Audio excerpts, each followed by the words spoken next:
അസ്സലാമു അലൈക്കും വറഹ്മത്തുള്ളാഹി വബറകാതുഹു.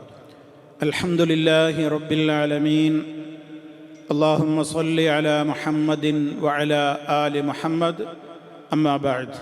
സ്നേഹമുള്ള സഹോദരന്മാരെ, സുഹൃത്തുക്കളെ, ധാരാളം ആളുകൾ ചോദിച്ചുകൊണ്ടിരിക്കുന്ന ഒരു സംശയമാണ് നമസ്കാരത്തിൽ നാം പാരായണം ചെയ്യുമ്പോൾ ശ്രദ്ധിക്കേണ്ടുന്ന ചില കാര്യങ്ങളെ സംബന്ധിച്ച്. അതായത്, ജമാഅത്തായി നമസ്കരിക്കുന്ന വേളയിൽ മഅ്മൂമുകളായി നമസ്കരിക്കുന്ന പല ആളുകളും അവരുടെ പാരായണം, അതേപോലെ തന്നെ ദിക്റുകൾ ചൊല്ലൽ, ദുആകൾ ഉരുവിടൽ ഒക്കെ മറ്റുള്ളവർക്ക് കേൾക്കുന്ന ശബ്ദത്തിൽ ഉച്ചരിച്ചുകൊണ്ട് തൊട്ടടുത്ത് നമസ്കരിക്കുന്ന ആളുകളുടെ നമസ്കാരത്തെ ഫസാദാക്കുന്ന ഒരു പ്രവണത കണ്ടുവരുന്നു. എത്ര പറഞ്ഞിട്ടും പല ആളുകളും ഇതിൽ നിന്ന് ഒഴിവാകുന്നില്ല എന്നു മാത്രമല്ല, അങ്ങനെ അവർ പറയുന്നത് അവർക്ക് ഒരു ഖുശൂഅ് ലഭിക്കുവാനും മനസ്സാന്നിധ്യം കിട്ടുവാനും ഒരു തൃപ്തി ലഭിക്കുവാനുമൊക്കെ വേണ്ടിയാണ് എന്ന് അവർ ന്യായീകരണം കണ്ടെത്തുകയും ചെയ്യുന്നു എന്നുള്ളതാണ് പലപ്പോഴും പല ആളുകളും പറഞ്ഞു കേൾക്കുന്ന ഒരു യാഥാർത്ഥ്യം. പ്രിയ സഹോദരങ്ങളെ, നമസ്കാരത്തിൽ നമ്മൾ വളരെ അച്ചടക്കം പാലിക്കേണ്ടവരാണ്. ഇമാമും ജമാഅത്തുമായി നമസ്കരിക്കുമ്പോൾ ഉറക്കെ ഓതുന്ന നമസ്കാരങ്ങളിൽ ഇമാം ഖുർആൻ പാരായണം ചെയ്യുമ്പോഴെല്ലാം നമ്മുടെ ഫാത്തിഹയും ആ പാരായണത്തോടൊപ്പം നിർവഹിച്ചു കഴിഞ്ഞതിൻ്റെ ശേഷം ഇമാമ് സൂറത്തുകൾ ഓതുമ്പോൾ നമ്മൾ ഒരിക്കലും ആ സൂറത്ത് നമ്മൾ പാരായണം ചെയ്യാതെ, നമുക്കറിവുള്ളതാണെങ്കിൽ പോലും നമ്മൾ പതുക്കെ പോലും ആ സൂറത്തുകൾ പാരായണം ചെയ്യരുത്. ഫാത്തിഹ മാത്രമാണ് മഅ്മൂം പാരായണം ചെയ്യേണ്ടത്. മറ്റു പാരായണങ്ങൾ ഇമാമ് പാരായണം ചെയ്യുമ്പോൾ ശ്രദ്ധാപൂർവം കേട്ട് നിൽക്കുക മാത്രമാണ് ചെയ്യേണ്ടത്. ഇത് പറയാൻ കാരണം, ചില ആളുകളെങ്കിലും അവർക്ക് ഹിഫ്ളുള്ള ഏതാനും ആയത്തുകളാണ് ഇമാം ഫാത്തിഹയ്ക്ക് ശേഷം പാരായണം ചെയ്യുന്നതെങ്കിൽ കൂടെ ഓതുന്ന ഒരു പ്രവണത കണ്ടുവരുന്നുണ്ട്. ഇത് പാടില്ലാത്തതാണ് എന്ന് പ്രത്യേകം ഓർമ്മിപ്പിക്കേണ്ടതായി വരികയാണ്. അതേപോലെ തന്നെ പിന്നീട് ആ ഉറക്കെ ഓതുന്ന നമസ്കാരമല്ലാത്ത റക്അത്തുകളിലും നമസ്കാരങ്ങളിലുമൊക്കെ പലപ്പോഴും പല ആളുകളും ഇമാമ് തക്ബീറത്തുൽ ഇഹ്റാം നിർവഹിക്കുമ്പോൾ അല്ലാഹു അക്ബർ എന്ന് പറഞ്ഞ് തക്ബീറത്തുൽ ഇഹ്റാം നിർവഹിക്കുമ്പോൾ ഉറക്കെ പറയൽ സുന്നത്തായിട്ടുള്ളത് ഇമാമിന് മാത്രമാണ്. മറ്റുള്ളവർ അവരവരുടെ നഫ്സ് കേൾക്കുന്ന വിധത്തിൽ പതുക്കെയാണവർ അല്ലാഹു അക്ബർ എന്ന് പറയേണ്ടത്. ഇവിടെയും ചില ആളുകൾ കാണാം, ഇമാമ് തക്ബീറത്തുൽ ഇഹ്റാം ചൊല്ലുമ്പോൾ അവരും പ്രത്യേകം അല്ലാഹു അക്ബർ എന്നവരും ഉറക്കെ ചൊല്ലുന്നു. അതും പാടില്ലാത്ത കാര്യമാണ്. പിന്നീട് സൂറത്തുൽ ഫാത്തിഹയോ അതേപോലെ തന്നെ മറ്റു സൂറത്തുകളോ ഒക്കെ പാരായണം ചെയ്യുന്ന വേളയിലും മഅ്മൂമുകളായ പല ആളുകളും അവരുടെ പാരായണം പലപ്പോഴും മറ്റുള്ളവർക്കൊരു വസ്വാസ്, അതല്ലെങ്കിൽ തശ്വീഷ് ഉണ്ടാക്കുന്ന നിലക്ക് അവരുടെ ഭക്തിയെ അത് ഉലയ്ക്കുന്ന വിധത്തിലുള്ള രൂപത്തിൽ ഇങ്ങനെ പാരായണം ചെയ്യുന്നത് കേൾക്കാൻ സാധിക്കും. നാം ആദ്യമേ മനസ്സിലാക്കേണ്ടുന്ന ഒരു തത്വമുണ്ട്. നിസ്കാരത്തിൽ നാം പതുക്കെ പാരായണം ചെയ്യേണ്ടുന്ന ദിക്റുകളാവട്ടെ, ഖുർആൻ പാരായണമാകട്ടെ, തസ്ബീഹുകളാവട്ടെ, ദുആകളാവട്ടെ, അതിൻ്റെ മര്യാദ നാം മിണ്ടാതെ നിൽക്കലല്ല. ചില ആളുകൾ അങ്ങനെയാണ്.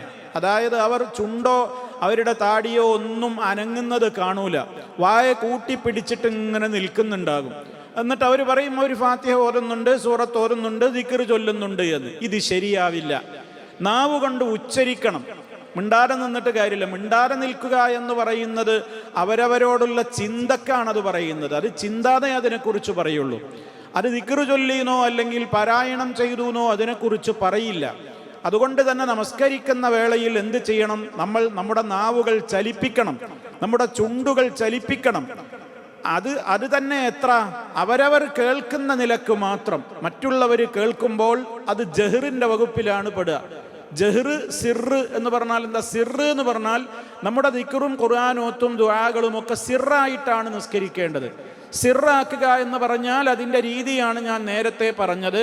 പാരായണം ചെയ്യുക, അവരവർ കേൾക്കുന്ന വിധത്തിൽ നാവ് ചലിപ്പിച്ചുകൊണ്ട്, നാവും ചുണ്ടുമൊക്കെ ചലിപ്പിച്ചുകൊണ്ട് അവരവരെ കേൾപ്പിക്കുന്ന നിലക്ക് മാത്രം അത് നിർവഹിക്കുക.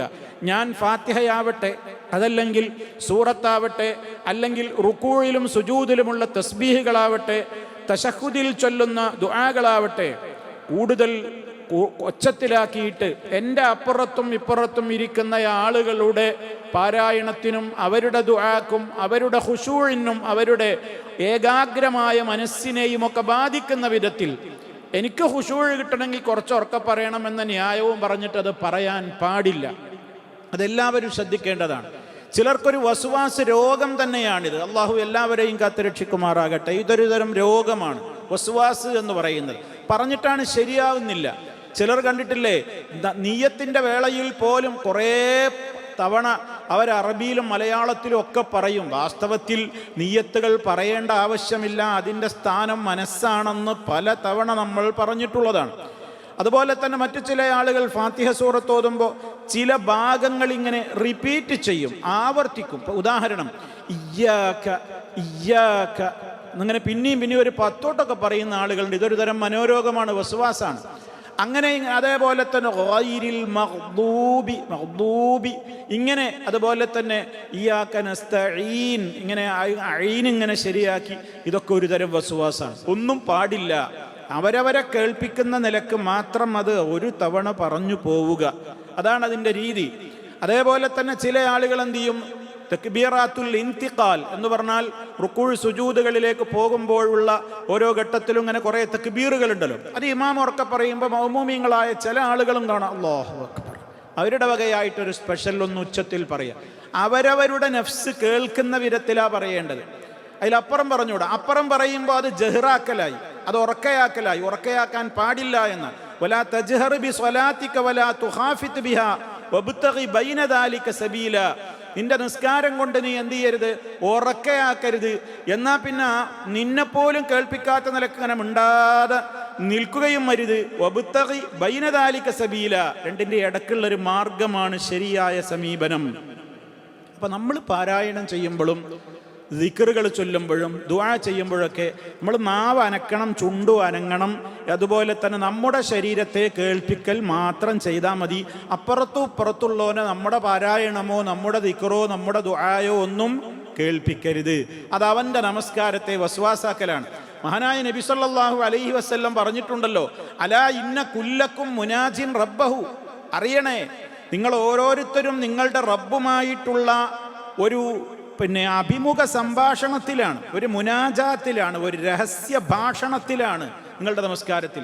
അതുകൊണ്ട് ഫലാ യുദിയന്ന ബഅദുകും ബഅദാ, നിങ്ങളിൽ ഒരാളും നിങ്ങളിൽ ചിലർക്ക് ശല്യമുണ്ടാക്കരുത്. ഇമാം അബൂ ദാവൂദ് റിപ്പോർട്ട് ചെയ്തിട്ടുള്ള ഹദീസാണ്. അതുകൊണ്ട് ഈ ശല്യക്കാരായ ആളുകൾ പലപ്പോഴും ഉണ്ടാകാറുണ്ട്. അങ്ങനെ ശല്യം ചെയ്യരുത് എന്ന് പ്രത്യേകം ഓർമ്മപ്പെടുത്തുകയാണ്. പിന്നെ ചില ആളുകൾ പറയും, ഞാൻ പാരായണം ചെയ്യുന്നൊക്കെ ഉണ്ട്, പക്ഷെ അവൻ്റെ ചുണ്ടോ താടിയോ ഒന്നും അനങ്ങൂല, ഒരു നൃത്തം അങ്ങനെ നിൽക്കുന്നുണ്ടാവും, ഇങ്ങനെ മൗനം പാലിച്ച്. ഇത് പാരായണം എന്ന് പറയൂല. മഹാനായ നബി സല്ലല്ലാഹു അലൈഹി വസല്ലമിൻ്റെ അവിടുന്ന് ദിക്ർ ചൊല്ലുന്നുണ്ട്, പാരായണം ചെയ്യുന്നുണ്ട് എന്നൊക്കെ പതുക്കയോതുന്ന നമസ്കാരങ്ങളിൽ ഞങ്ങൾ മനസ്സിലാക്കിയിരുന്നത് എപ്രകാരമായിരുന്നു എന്ന് സ്വഹാബത്ത് വ്യക്തമാക്കുന്നുണ്ട്. ഇമാം ബുഖാരി റിപ്പോർട്ട് ചെയ്തിട്ടുള്ള റിപ്പോർട്ടിൽ നമുക്ക് കാണാം, അന്ന സ്വഹാബത്ത് റളിയല്ലാഹു അൻഹും كانوا يعرفون أنه صلى الله عليه وسلم يقرأ في الظهر والعصر بضطراب لحيته. കണ്ടോ, ഞങ്ങൾ ളുഹറിലും അസറിലുമൊക്കെ നബി സല്ലല്ലാഹു അലൈഹി വസല്ലമയുടെ പാരായണം മനസ്സിലാക്കിയിരുന്നത് എപ്രകാരമായിരുന്നു, ബിൽതിറാബി ലിഹിയതിഹി. കാരണം അത് ഉറക്കോതാത്ത നിസ്കാരങ്ങളാണല്ലോ. ഞങ്ങൾ ബാക്കിൽ നിന്ന് എങ്ങനെ മനസ്സിലാക്കിയത്, നബി ഇപ്പോൾ പാരായണം ചെയ്യുന്നുണ്ട് എന്നൊക്കെ ഞങ്ങൾ എങ്ങനെ മനസ്സിലാക്കിയിരുന്നത്, ഓത്ത് കേട്ടിട്ടല്ല, കാരണം ഉറക്കെ പറയുന്നില്ലല്ലോ. പിന്നെ എങ്ങനെയാ, ബിൽതിറാബി ലിഹിയതിഹി, നബിൻ്റെ താടി ബാക്കിൽ നിന്ന് നല്ല സമൃദ്ധമായ താടിയായിരുന്നല്ലോ നബി സല്ലല്ലാഹു അലൈഹി വസല്ലമിന്. അപ്പോൾ ബാക്കിൽ നിന്ന് ഇങ്ങനെ നോക്കണവർക്ക് നബിൻ്റെ താടി ഇങ്ങനെ ഇളകണത് ബാക്കിലുള്ളവർ ഞങ്ങൾ കണ്ടിരുന്നു. ഇമാം ബുഖാരി റിപ്പോർട്ട് ചെയ്തിട്ടുള്ള സംഭവമാണ്. അപ്പോൾ നോക്കൂ നിങ്ങൾ, നമ്മൾ മിണ്ടാതെ അങ്ങനെ, എനിക്ക് ഭക്തി ഇങ്ങനെയാണ്, ഞാൻ പറയുന്നുണ്ട് എന്നൊക്കെ പറഞ്ഞിട്ട് ചുണ്ടൊന്നും അനങ്ങാതെ അങ്ങനെ നിൽക്കുക. നിസ്കാരം കയ്യോളം ചില ആൾക്കാർ ഈ നിർത്താണ്. ഇതിനെന്താ പറയുക, ഇത് ചിന്താനാഥ് പറയാം, ഇതിന് പാരായണം എന്ന് പറയില്ല, ഇത് മനോഗതം, ആത്മഗതം എന്നൊക്കെ വേണമെങ്കിൽ പറഞ്ഞോളൂ. അത് പറ്റില്ല, അങ്ങനെ പാടില്ല. മറിച്ചെന്ത് ചെയ്യണം, ഉച്ചരിക്കണം. നാവും ചുണ്ടുമൊക്കെ പങ്കെടുത്ത് ഉച്ചരിച്ച് അവരവർ കേൾക്കുന്ന വിധത്തിലാണ് പാരായണം ചെയ്യേണ്ടത്.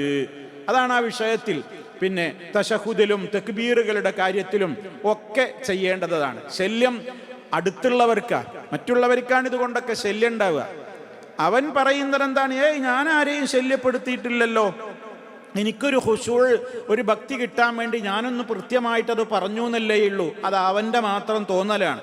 അപ്പുറത്തും ഇപ്പുറത്തും നിൽക്കുന്ന ആളുകൾ ഇത് കാരണമായിട്ട് അത്തരത്തിലുള്ള ആളുകളെ കണ്ട അവൻ്റെ അടുത്ത് നിൽക്കണ്ടെന്ന് വിചാരിച്ചിട്ട് സഫ് മാറിപ്പോകുന്ന, അല്ലെങ്കിൽ അണി മാറിപ്പോകുന്ന അവസ്ഥ വരെ ഇന്ന് പല മസ്ജിദുകളിലും നമുക്ക് കാണുവാൻ സാധിക്കും. അതുകൊണ്ട് തന്നെ സഹോദരങ്ങളെ, ഇത് വളരെ പ്രാധാന്യപൂർവ്വം തന്നെ നമ്മൾ മനസ്സിലാക്കിയിരിക്കേണ്ടുന്ന ഒരു കാര്യമാണ്. ഇത് ചികിത്സ ആവശ്യമുള്ള ഒരു തരം രോഗമാണ് എന്നാണ്. ഇപ്പോൾ മുഹമ്മദ് സ്വാലിഹുൽ ഉസൈമീൻ റഹിമഹുല്ലാ, അദ്ദേഹത്തോട് ഈ വിഷയത്തെ സംബന്ധിച്ചുള്ള ഒരു ചോദ്യം വന്നപ്പോൾ അദ്ദേഹം വ്യക്തമായിട്ട് തന്നെ പറയുന്നുണ്ട്, ഇതൊരു മുആലജത്ത് ആവശ്യമുള്ളൊരു കാര്യമാണ് എന്ന അർത്ഥത്തിലാണ് അദ്ദേഹം സംസാരിച്ചത്. അദ്ദേഹം അത് സാദൃശ്യപ്പെടുത്തിയത് എന്തിനോടാണ്? ചില ആളുകൾക്ക് ഖുശൂഅ് കിട്ടണമെങ്കിൽ നിസ്കാരം തീരുവോളം കണ്ണ് ചിമ്മിയാലേ ഖുശൂഅ് കിട്ടുള്ളൂ. ഒരു തക്ബീറത്തുൽ ഇഹ്റാമാണ് ചൊല്ലിക്കഴിഞ്ഞ് സലാം കിട്ടോളം പിന്നെ കണ്ണടച്ചു നിൽക്കും. അവരുടെ ന്യായീകരണം എന്താണ്? അതാണ് ഏറ്റവും ഖുശൂഇന് നല്ലത് എന്ന്. അദ്ദേഹം പറയണ്, ഇത് ചികിത്സിക്കേണ്ട അസുഖമാണ്, ഇതൊക്കെ മനുഷ്യൻ മാറ്റിയെടുക്കണം. കണ്ണ് തുറന്ന് സുജൂദിൻ്റെ സ്ഥാനത്തേക്ക് എല്ലാ സമയങ്ങളിലും നോക്കുകയും തശഹുദിൻ്റെ സ്ഥാനത്ത് ചൂണ്ടിയ വിരലിലേക്ക് നോക്കുകയും ചെയ്തുകൊണ്ടാണ് നിസ്കാരത്തിൽ അവൻ ഖുശൂഅ് പ്രകടിപ്പിക്കേണ്ടത്. അതല്ലാതെ കണ്ണ് ചിമ്മിയാലാണ് തനിക്ക് ഖുശൂഅ് കിട്ടുക എന്നുള്ളത് പിശാച് മനുഷ്യൻ്റെ മനസ്സിൽ ഇട്ടുകൊടുക്കുന്ന കേവലം ചില തോന്നിപ്പിക്കലുകളും വസ്വാസകളുമാണ്. അതിൽ നിന്ന് ആളുകൾ വിട്ടുനിൽക്കുകയാണ് വേണ്ടത് എന്ന് അദ്ദേഹം വളരെ വ്യക്തമായി തന്നെ രേഖപ്പെടുത്തിയിട്ടുണ്ട്. ഇക്കാര്യം ചർച്ച ചെയ്തിട്ടുള്ള അദ്ദേഹം ഫിഖ്ഹ് കൈകാര്യം ചെയ്തിട്ടുള്ള ഫിഖ്ഹിൻ്റെ ഗ്രന്ഥത്തിലൊക്കെ. അപ്പോൾ സഹോദരങ്ങളെ, ചുരുക്കി പറഞ്ഞാൽ പല ആളുകളും ഈ മേഖലയിൽ, ചില ആളുകൾക്ക് തീരല്ല, ഞാൻ നേരത്തെ പറഞ്ഞ പോലെ മിണ്ടാറ് നിൽക്കണമാതിരി നാവൊന്നും ചലിപ്പിക്കാതെ ഫുള്ള്. വേറെ ചിലർ കുറച്ച് ഉറക്കെ പറഞ്ഞ് മറ്റുള്ളവർക്ക് വസ്വാസം ഉണ്ടാക്കുക. ഇത് രണ്ടിൻ്റെ ഇടയിലാണ്. നാവും ചുണ്ടൊക്കെ ചലിക്കണം, അവരവരെ മാത്രം കേൾക്കണം, മറ്റുള്ളവരെ കേൾപ്പിക്കരുത്. അതേപോലെ തന്നെ എന്ത് ചെയ്യണം? കൃത്യമായി തന്നെ ആ വിഷയത്തിൽ തൻ്റേതായ പ്രശ്നം കൊണ്ട് മറ്റൊരാൾക്കൊരു ശല്യം ഉണ്ടാകരുത് എന്ന ബോധവും ഉണ്ടാകണം. അങ്ങനെ തന്നെ ശ്രദ്ധിച്ചുകൊണ്ടാണ് നിസ്കാരത്തിൻ്റെ കാര്യത്തിൽ ഈ കൃത്യങ്ങളൊക്കെ നിർവഹിക്കേണ്ടത് എന്ന് ഓർമ്മപ്പെടുത്തുകയാണ്. അല്ലാഹു സുബ്ഹാനഹു വ തആല എല്ലാവർക്കും നല്ല ഖുശൂഅ് നിലനിൽക്കുന്ന വിധത്തിലുള്ള നിസ്കാരം, റബ്ബിൻ്റെ അടുക്കൽ സ്വീകാര്യയോഗ്യമായി പരിഗണിക്കപ്പെടുന്ന വിധത്തിലുള്ള നിസ്കാരം നിർവഹിക്കുവാനുള്ള സൗഭാഗ്യം നൽകി എല്ലാവരെയും അല്ലാഹു അനുഗ്രഹിക്കുമാറാകട്ടെ. വൽഹംദുലില്ലാഹി റബ്ബിൽ ആലമീൻ. വസ്സലാമു അലൈക്കും വറഹ്മത്തുള്ളാഹി വബറകാതുഹു.